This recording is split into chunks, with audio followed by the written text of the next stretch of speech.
تو وہاں پر پھر انہوں نے اپنے نظریات کو جو ہے وہ پھیلانا چاہا. وہ مالی اعتبار سے یعنی مال کا لالچ دے کر، مادہ پرستی کا لالچ دے کر کہ ہر بندے کو پیسہ کمانے کی جو ہے نا وہ کھلی چھوٹ ہے، جتنا مرضی پیسہ کمائے.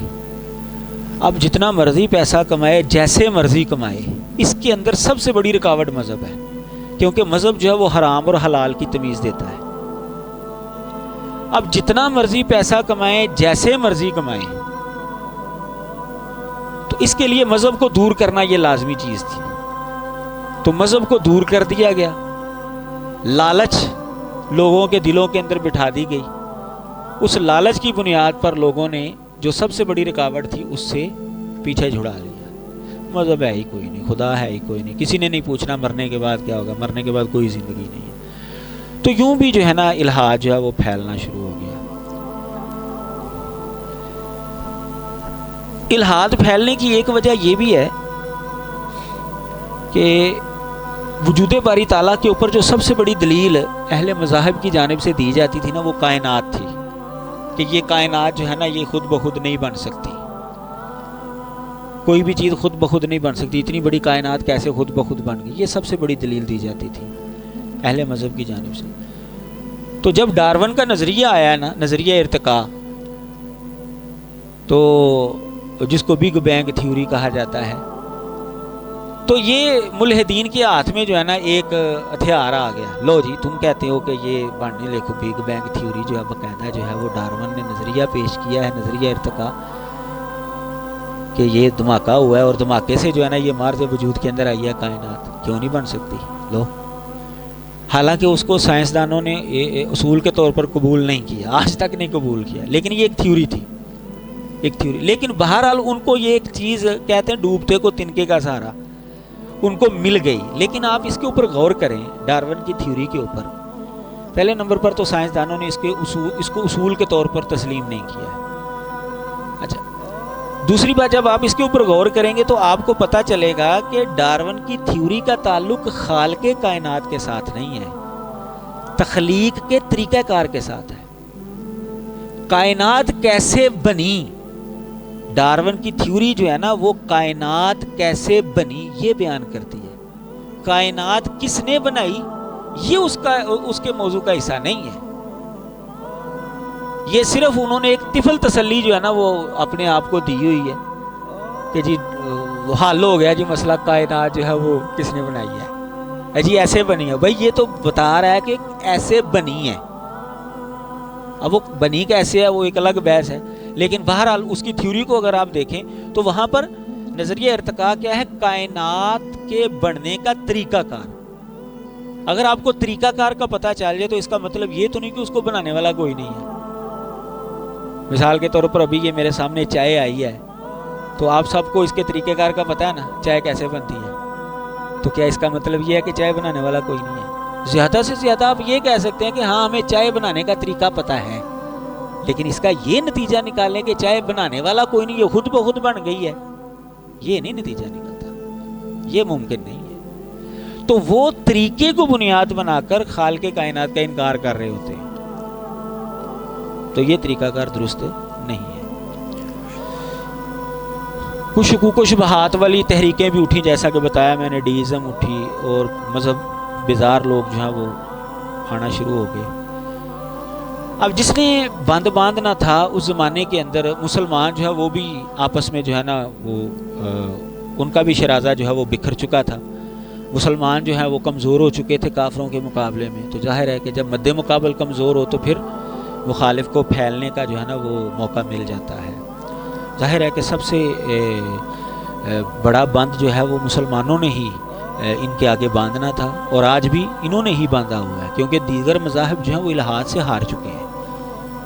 عقلی اعتبار سے وہ اپنے مذہب کو ثابت نہیں، ملحدین جو ہیں وہ عقلی اعتبار سے مذہب کو سمجھنا چاہتے ہیں یا باتوں کو سمجھنا، عقلی اعتبار سے وہ مذہب کو نہیں ثابت کر سکے. اسلام ایسا مذہب ہے کہ جو عقلی بنیادوں کے اوپر بھی پورا اترتا ہے. یہی وجہ ہے کہ آپ دیکھ لیں کہ جتنے بھی ملحد ہیں نا، جتنے بھی ملحد آپ کو ملیں گے وہ سب سے زیادہ اسلام کے اوپر اٹیک کرتے ہیں. میری کئی ملحدین کے ساتھ گفتگو ایسے ملحد سے بھی ہوئی جو ہندو مذہب کو چھوڑ کر آیا ہے، ایسے مذہب والے کے ساتھ بھی جو عیسائی مذہب کو چھوڑ کر الحاد کے اندر آیا ہے، ریسوں کے ساتھ بھی جو اسلام کو چھوڑ کر الحاد کے اندر ہے۔ اچھا، جو ہندو مذہب سے چھوڑ کر ہے وہ بھی اسلام کے اوپر اٹیک کر رہا ہے، جو عیسائی مذہب چھوڑ کر ہے وہ بھی اسلام کے اوپر اٹیک کر رہا ہے، اور جو مسلمانوں کو چھوڑ کر ہے وہ تو چلو کرتا ہے نا، چلو میں اس مذہب سے آؤں۔ وہ دیگر مذاہب والے بھی جو الحاد کے اندر آئے ہیں، چاہیے تو وہ کہ وہ اپنے مذہب کے خلاف کریں، وہ بھی اسلام کے اوپر اٹیک کر رہے تھے، کیونکہ ان کو پتہ ہے کہ ہمارا مقابلہ جو ہے وہ اسلام ہی کرتا ہے اور دیگر مذاہب ہمارا مقابلہ کر ہی نہیں سکتے۔ تو یہ ملحدین للکارتے بھی مسلمانوں کو ہی ہیں، آؤ جی ہمارے ساتھ گھسو، جب وہ میدان کے اندر آتے ہیں تو پھر بھاگ جاتے ہیں۔ تو بہرحال تو کمزور ہو چکے تھے اس زمانے میں مسلمان، اس وجہ سے بھی ان کو پھیلنے کا موقع ملا۔ تو دور حاضر کے اندر سب سے زیادہ جو ہے وہ مسلمان ہی ان کا مقابلہ کر رہے ہیں۔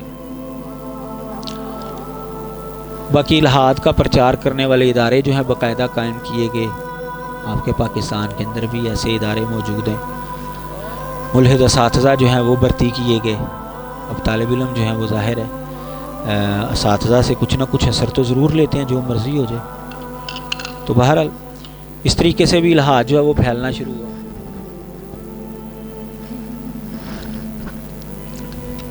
یہ مشکل کام ہے جی، اب میں بسکٹ ڈبو کر نہیں کھا سکتا کیونکہ کیمرے بھی لگے ہوئے ہیں اور آپ بھی سارے دیکھ رہے ہیں۔ اچھا جی، جو طالب علم جاتے ہیں ظاہر یونیورسٹی وغیرہ کے اندر وہ ناپختہ ذہن ہوتا ہے ان کا، اور نصاب بھی اسی طرح کا ہوتا ہے، معاملات بھی ان کے ساتھ، اور اسی طرح کھلے ڈھلے معاملات ان کو جو ہے وہ مہیا کیے جاتے ہیں، اور باقاعدہ جو ہے ان کی جوڑیاں بنائی جاتی ہیں، ایک لڑکا ایک لڑکی۔ تو ظاہر ہے کہ اگر آگ کے پاس اگر گھی ہوگا تو اس نے پگھلنا تو ہے ہی، جو مرضی کر لیں آپ، یہ ممکن ہی نہیں ہے کہ وہ پگھلے نہ۔ تو پھر معاملات جو ہیں وہ آگے سے آگے چلیں، وہ نفسیانی خواہش کو جو ہے نا وہ ابھار کر جو ہے نا وہ بچوں کو ادھر لے جاتے ہیں۔ پھر ایسے لوگ جو ہیں وہ جب کوئی سوالات اٹھاتے ہیں تو ان کی مناسب رہنمائی نہیں کی جاتی، جس کی وجہ سے وہ بیچارے جو ہیں وہ پھر ادھر پکے ہی ہو جاتے ہیں۔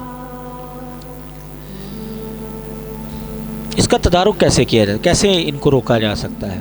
حکومت کو چاہیے کہ سیکولرزم کی تمام اسالیب جو ہے نا ان کی روک تھام کرے۔ اصل میں یہ حکومت کا معاملہ ہے، علمی لوگ، صاحب علم لوگ تو بیچارے اپنی اپنی بساط کے مطابق وہ علمی گفتگو تو کر رہے ہیں، اصل میں سختی کے ساتھ جو ہے نا ان کو روکنا چاہیے، اور جو ذرائع ہیں ان کے اوپر پابندی لگانی چاہیے، اور وہ حکومت کر سکتی ہے۔ ہم زیادہ سے زیادہ خطبات کے اندر، دروس کے اندر انفرادی طور پر آپ تبلیغ کر سکتے ہیں، سمجھا سکتے ہیں کسی کو، اور بعض تو بچے ایسے بھی ہمارے سامنے آئے ہیں کہ سمجھانے کے لیے بھی جو ہے نا وہ آپ ان کے سامنے گئے ہیں تو وہ مولوی کو دیکھ کر جو ہے نا وہ اور جو ہے نا وہ سیکھ پا ہو جاتے ہیں، کیونکہ مولوی کا جو تصور ان کے ذہن کے اندر بٹھایا ہوا ہے نا وہ بڑا عجیب و غریب ہے۔ گمراہ لوگوں کا یہ طریقہ واردات ہے کہ سب سے پہلے لوگوں کو قابو کرنے کے لیے یہ ہے کہ مولویوں کے حوالے سے ان کے ذہنوں کو گندا کر دیا جائے، کیونکہ سمجھانے کے لیے علماء ہی آئیں گے، مولوی ہی آئیں گے۔ تو بسا اوقات ایسا بھی ہوتا ہے کہ وہ گفتگو بات ہی نہیں سننے کے لیے تیار ہوتے کہ یہ تو مولوی لوگ ہیں، ہم نے ان کی بات سنی، تو وہاں پر پھر ہمیں دنیاوی ڈگری کی ضرورت پڑتی ہے، یا دنیاوی ڈگری رکھے ہوئے لوگوں کی پھر ضرورت پڑتی ہے ایسے لوگوں کے ساتھ گفتگو کرنے کے لیے۔ تو مناسب رہنمائی کا جو ہے نا وہ فقدان ہوتا ہے ہماری جانب سے، اسی وجہ سے بھی لوگ جو ہیں وہ الحاد کی طرف جو ہے وہ پکے ہو جاتے ہیں، اور حکومت کو چاہیے کہ وہ ایسے یعنی جتنے بھی اسالیب ہیں اس کے پھیلاؤ کے ان کو روکنا چاہیے۔ جو علماء دین ہیں ان کو مزید اپنا کام جو ہے وہ پھیلانا چاہیے اور زیادہ سے زیادہ کرنا چاہیے۔ مدارس، کالجز اور یونیورسٹیوں کے اندر لبرلزم، الحاد اور اس کے نقصانات کے حوالے سے سیمینار وغیرہ کروانے چاہیے، طلباء اور طالبات کی ذہن سازی کرنی چاہیے۔ مدارس کے نصاب کے اندر علماء کو باقاعدہ جو ہے ایسا نصاب پڑھانا چاہیے کہ وہ جب باہر جائیں تو ظاہر ہے اب یہ سوالات ہوتے ہیں بھائی، اب یہ اس کا انکار نہیں کیا جا سکتا کہ اب لوگ سوال نہیں کرتے، لوگ سوال کرتے ہیں اب۔ تو ہم اپنے طالب علموں کو مدارس کے اندر جو ہے وہ یہ پڑھا دیں کہ اگر یہ سوال کریں تو اس کا یہ جواب ہے، یہ سوال آپ کے سامنے ہے تو یہ جواب ہے۔ علماء اور مشائخ کو جو ہے نا مختلف زبانیں جو ہیں وہ سکھانی چاہیے، تاکہ ان کی زبان کے اندر ہی ان کے ساتھ گفتگو کی جائے. جیسا کہ میں نے بتایا کہ دنیاوی ڈگری کی ضرورت پڑتی ہے. ایک اس کا جو ہے نا قدرتی ان کے اوپر، کیونکہ وہ دنیاوی ڈگری کو اہمیت دیتے ہیں. دنیاوی اعتبار سے جب آپ کے ساتھ ڈاکٹر لگا ہوا ہوگا نا تو وہ پہلے ہی مرعوب ہو جائیں گے. پھر آپ ان کی اصطلاحات کے اندر جب ان کے ساتھ بات کریں گے، کوئی چند اصطلاحات ان کی جو ہیں وہ بتا دی جائیں تو سونے پہ سہاگا ہو جاتا ہے. گفتگو کرنے والے کا جو ہے نا ظاہری حلیہ اور اس کی وجاہت یہ بھی کام کرتی ہے. آپ کو یاد ہوگا حضرت عبداللہ بن عباس رضی اللہ تعالیٰ عنہ نے جب خارجیوں سے مناظرہ کرنا تھا تو وہ بہترین کپڑے پہن کر گئے تھے، شاندار قسم کے. تو جب گفتگو کے لیے آپ نے جانا ہے تو ظاہری طور پر بھی آپ کا حلیہ جو ہے وہ بہترین ہونا چاہیے، علمی وجاہت بھی ہونی چاہیے اور ڈگری کی وجاہت بھی ہونی چاہیے. اس سے بھی بڑا فرق پڑتا ہے. اور کچھ ان کی اصطلاحات بھی جو ہیں آپ کو آنی چاہیے.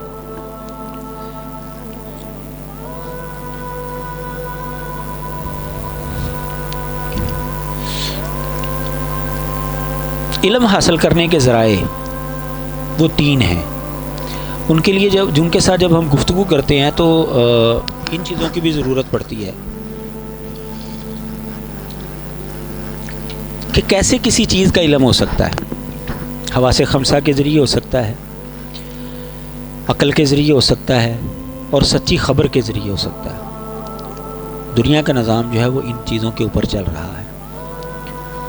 سونگھ کر، چکھ کر، دیکھ کر، چھو کر، یہ آپ جو ہے نا چیزوں کو علم حاصل کر سکتے ہیں. عقل کے ذریعے آپ حاصل کر سکتے ہیں. لیکن بات یہ ہے کہ حواس کے ذریعے بھی پورا علم حاصل نہیں ہو سکتا. بسا اوقات جو ہے نا وہ انسان جو ہے نا وہ بادلوں کو جب دوڑتا ہوا دیکھتا ہے تو وہ سمجھتا ہے کہ چاند بھی دوڑ رہا ہے. یعنی دیکھنے کے اندر غلطی لگ جاتی ہے، سننے کے اندر غلطی لگ جاتی ہے. اس کا مطلب یہ ہے کہ حواس سے علم حاصل تو ہوتا ہے لیکن پورا علم حاصل نہیں ہو سکتا، اس کے اندر خامی ہے. عقل کے ذریعے جو ہے نا وہ بھی پورا علم جو ہے وہ حاصل نہیں ہوتا. بسا اوقات سمجھنے کے اندر غلطی لگ جاتی ہے، چیز جو ہے وہ سمجھ نہیں آ رہی ہوتی، لیکن ہوتی ہے سمجھ نہیں آ رہی ہوتی. تو اس کا یہ مطلب نہیں ہے کہ وہ چیز کا وجود ہی ختم ہو گیا ہے. تو عقل سے بھی پورا علم حاصل نہیں ہو سکتا. اسی طرح سچی خبر ہے. سچی خبر جو ہے وہ 2 طرح کی ہوتی ہے. ایک عام انسان کی سچی خبر ہے اور ایک ہے خاص انسان کی سچی خبر، جس کو ہم نبی اور رسول کہتے ہیں.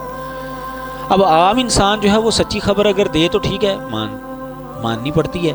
جیسے گواہی کو دیتا ہے کسی کے خلاف یا کسی کے حق میں تو ساری دنیا مانتی ہے اگر وہ سچا بندہ ہے. تو اگر وہ جھوٹا ہے تو کہتا ہو یہ تو خود فراڈی ہے، اس کی خبر کیسے مانی جائے. لیکن سچی خبر جو عام بندہ دیتا ہے وہ بھی پوری خبر نہیں دے سکتا. انسان کا مقصد کیا ہے، روح کیا ہے، مرنے کے بعد کے حالات کیا ہیں، خوابیں کیوں آتی ہیں انسان کو، یعنی یہ بعض چیزیں ایسی ہیں کہ وہ عام انسان بھی ان کا جواب نہیں دے سکتا. یہ جواب دیتا ہے خاص انسان جو نبی اور رسول ہوتا ہے. وہ بتاتا ہے کہ اس تخلیق کائنات کا مقصد کیا ہے، وہ بتاتا ہے کہ انسان کو کیوں پیدا کیا گیا ہے، مرنے کے بعد اس نے کہاں پر جانا ہے، اس کے ساتھ کیا صورتحال ہوگی. تو اس کا مطلب یہ ہے کہ یہ چیزیں ٹھیک ہے، ان سے علم حاصل تو ہو جاتا ہے حواس کے ذریعے بھی، عقل کے ذریعے بھی اور سچی خبر کے ذریعے بھی. لیکن پوری خبر جو ہے نا، پورا علم جو ہے وہ ان سے حاصل نہیں ہو سکتا، ان کے اندر غلطی لگ جاتی ہے. پوری خبر جو ہے وہ آپ کو جا کر وحی کے اوپر ملے گی، نبی کے ذریعے ملے گی، وہ پوری خبر دیتا ہے. تو اس کا مطلب یہ ہوا کہ یہ چیزیں جو ہیں وحی کی محتاج ہیں. علم جو ہے نا، علم یہ وحی کا محتاج ہے. کسی بھی چیز کو، یعنی کسی بھی بات کو ماننے کے لیے 2 اصول ہیں، وہ ہر معاشرے کے اندر پائے جاتے ہیں. ایسا ممکن ہو، یعنی جو بات کی جا رہی ہے، جو بیان کیا وہ ممکن ہو اور اس کے اوپر کوئی عقلی یا نقلی دلیل مل جائے، ممکن ہو اور اس کے اوپر عقلی یا نقلی دلیل مل جائے۔ مثال کے طور پر انسان جو ہے وہ لائٹ کی سپیڈ سے دوڑ سکتا ہے، یہ عقلی طور پر ممکن ہے۔ اب اگر کوئی انسان دعویٰ کر دے کہ فلاں بندہ جو ہے وہ لائٹ کی سپیڈ سے، بجلی کی سپیڈ سے دوڑا ہے، تو ہم پھر اس کی دلیل کا مطالبہ، ہاں واقعی وہ دوڑا ہے کہ نہیں دوڑا، اس کی دلیل کیا ہے تمہارا؟ اگر وہ دلیل دے دے تو پھر اس کا وہ دعویٰ کیا ہو جائے گا؟ سچا ثابت ہو جائے گا۔ لوگ جتنے بھی گمراہ فرقے ہیں نا، یا گمراہ لوگ ہیں یا گمراہ مذاہب ہیں، وہ اپنے دعوے کو دلیل سمجھ رہے ہوتے ہیں۔ یہ بات یاد رکھیں، دعویٰ اور چیز ہوتی ہے، دلیل اور چیز ہوتی ہے۔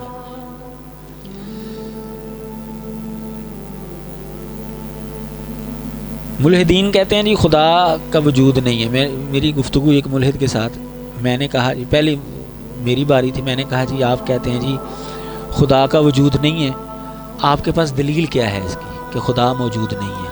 کیوں کہتا نہیں، میں تو نہیں کہتا کہ خدا کا وجود نہیں ہے۔ میں چل ٹھیک ہے، مناظرہ ختم ہوا، گل ختم ہوئی۔ جی آپ آگے بات کرنا، میں نہیں، ساڈا جڑا موضوع ہے سی وہ تو ختم ہو گیا نا۔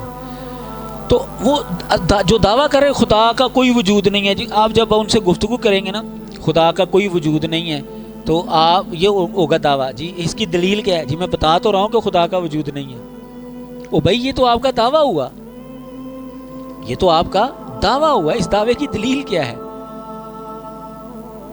اچھا جی محمد صلی اللہ علیہ وسلم، وہ غیر مسلم کہتے ہیں جی محمد صلی اللہ علیہ وسلم جو ہے نا انہوں نے خود قرآن مجید لکھا ہے، خود قرآن مجید لکھا ہے، یہ اللہ کے کلام نہیں ہے۔ اچھا جی یہ ہو گیا آپ کا دعویٰ، اس کی دلیل؟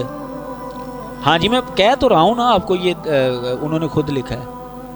اچھا غامدی صاحب کو آپ دیکھ لیں، وہ بھی جو باتیں کر رہے ہوتے ہیں نا وہ دعویٰ کر رہے ہوتے ہیں، وہاں پر وہ دعوے کو دلیل کے طور پر پیش کر رہے ہوتے ہیں۔ تو دعوے اور دلیل کے اندر